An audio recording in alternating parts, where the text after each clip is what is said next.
Hey folks, this is your friend Vincent E. Brown, black by color only. Anyway, I want to say that we all need to keep the people who have been affected by Hurricane Sandy up in the Northwest. We need to keep them in our thoughts and our prayers.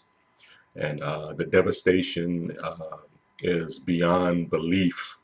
I called my aunt up in Brooklyn, and she said she's okay, but a lot of people they're really suffering. Long Island, New York, New Jersey, um, and these people they're really suffering. So we need to keep these people in our thoughts and our prayers.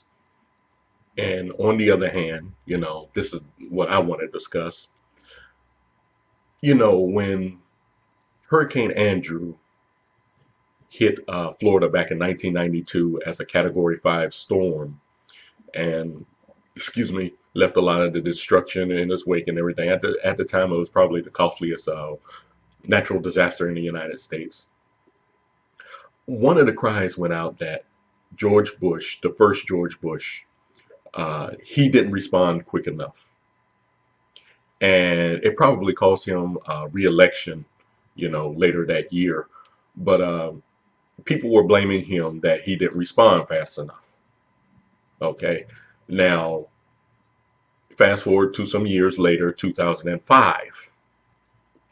13 years later, his son, George Bush II, you know, uh, Katrina hit Louisiana, hit New Orleans, Mississippi, Florida, and they blamed him for not sending relief fast enough. Now, I do have to admit that, the claims of not sending help fast enough might be valid, because, when you're a victim of a disaster, help can't come fast enough, to be honest with you. Um, but these two hurricanes, people wanted to blame the Bushes. You know, um, Kanye West even went so far to say the reason why George Bush, well, he didn't say the reason why George Bush didn't help, but he was basically saying that George Bush doesn't like black people, and he was pretty much trying to insinuate that's the reason why he didn't help the people in Katrina, which was a ludicrous statement to make. But now we have Sandy. Sandy has impacted the lives of people in the Caribbean, Cuba, Haiti, and now the northeast part of the United States. And isn't it strange that the powers that be in the mainstream media have yet to point the finger to Barack Obama?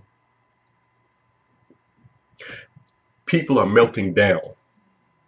People are melting down up north. Their tensions are rising and everything. People are being mugged. Their fights are rising and everything. And the people are basically saying, the help is not coming fast enough. We're going to freeze. We're going to do this. Things like that. But nobody blames Barack Obama. The mainstream media isn't blaming him. Oh, but wait a minute. When Andrew and Katrina came through, y'all were so quick to blame the Bushes for not sending the help fast enough. But now, all of a sudden, it's not Barack Obama's fault. And you know what? A lot of people will say, well, he had no control over it and everything. There were actually people that said that George Bush sent Hurricane Katrina to New Orleans. There are actually people that say that. But it's very strange to me. And I'm not saying that Barack Obama needs the blame. I'm not saying that. I'm not saying that at all. He might be president of the United States, but he can't control the weather. But it people were so quick to blame the Bushes for hurricanes Katrina and Andrew, but nobody's blaming Obama for the hurricane that hit in the Northeast. And that just shows you the bias that goes on in our mainstream media. And yes, media, if anybody's in the media watching this and everything, and you are part of the mainstream media, yes, you are biased for liberals, and you only accept those who think like you do.